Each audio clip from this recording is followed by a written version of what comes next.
Alright, here's another game where I play Pantheon again. You're going to get to see some interesting stuff. So it should be noted the first game I played with this, I guess we played against the same people somehow magically. We got matched up against them. The first time we ended up playing, I was playing Shen. It didn't quite work out for us that game. Kind of fed a bit too much. Or was I think I was playing Shen. Oh no, I was playing Garen. I'm sorry. We kind of fed a little bit too much. The main problem is that Cho'Gath Tristana at first, the roommate had to make a little bit of an adjustment, kind of get a feel for how little base damage Tristana really does at first. Especially with my roommate setup, and then how she just gets really strong as the game goes on, but her damages aren't super amazing, and so you just had to get used to that. Here you see me. I'm also going to be playing Pantheon with my roommate playing Jax once again. I guess I kind of recorded these out of order because this is technically one of the first games I was playing as Pantheon. This sort of started the evening of Pantheon games. I'm pretty sure, not completely positive, but I guess we'll see. Yeah, this is the part where they ask about being on the same team. One of the biggest things to note, and why I decided to switch and go high damage is because the thing I was finding in the last game is we didn't have good damage. And so whenever the keyword is damage, I usually pick Pantheon. There are some other physicals, I guess, since I'm probably gonna end up putting up that other video first. And if you haven't watched it, you can go ahead and watch it. I give a little tidbits on my strategies, on how I play and how I do the things that I do. However, in this game, I'll probably talk a little bit more and get a little more into sort of a little deeper into my setup, the reasons why I do the things I do, the kind of interesting things that come into play with the way that I play. First and foremost, Pantheon, under his champion listing, he's listed as an assassin. That's sort of true. I mean, technically, his goal is to kill the other champion, and he does that very well. He's very good single target.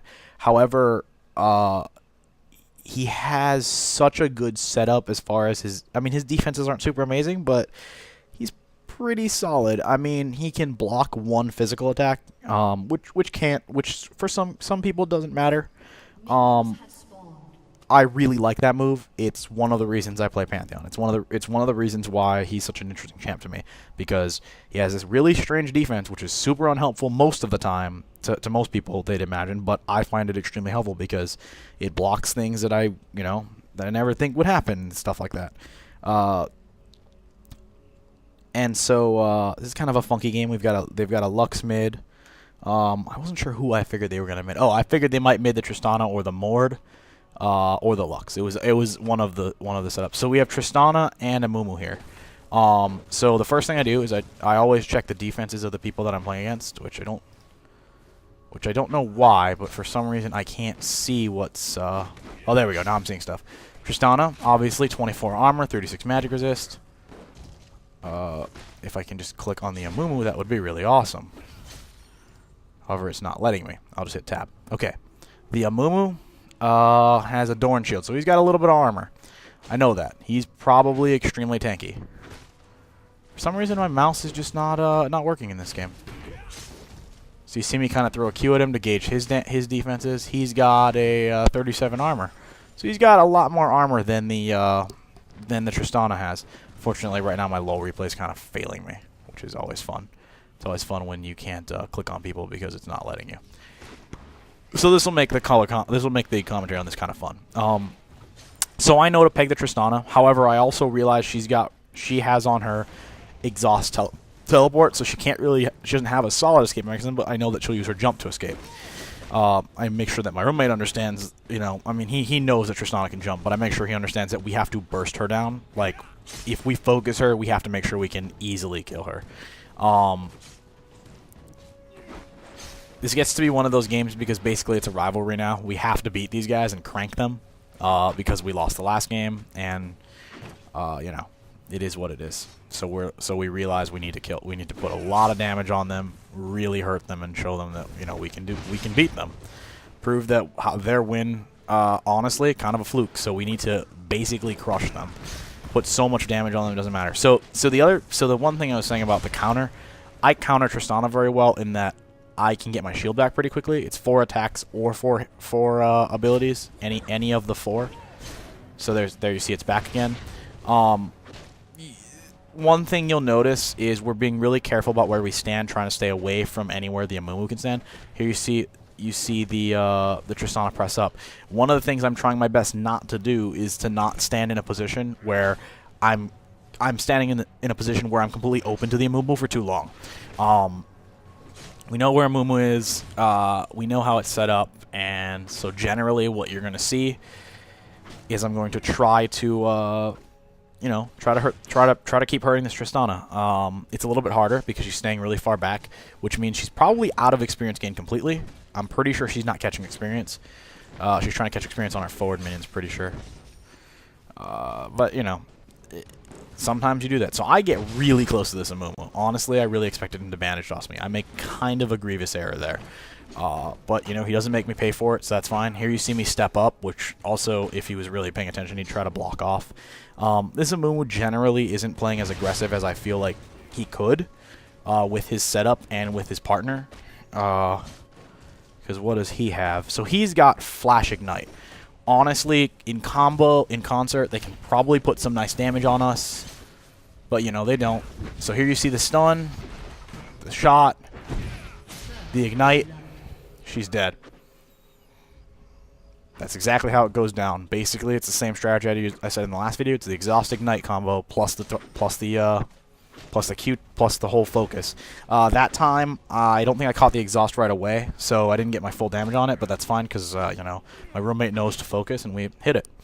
So we kind of have to be careful with the Amumu here. Not amazingly careful. You see the rally drop by my roommate. It's obviously just to put a little bit on him. One of the things that you might not notice that's happening. Excuse me there, my throat was getting a little dry. I'm kind of recording videos back to back until I get tired. So I decided it's the best method to doing videos at this point. So basically the reason, our goal is to take that tower now. Our comp is solid. But what tends to happen in our lane is we tend not to necessarily take the tower as fast as possible because, we're killing champions in our lane so much it doesn't really matter. So one thing to note about this game, no jungler on the opposing team, no jungler on our team. And it's actually something I'll get into a little bit. I think I got into it.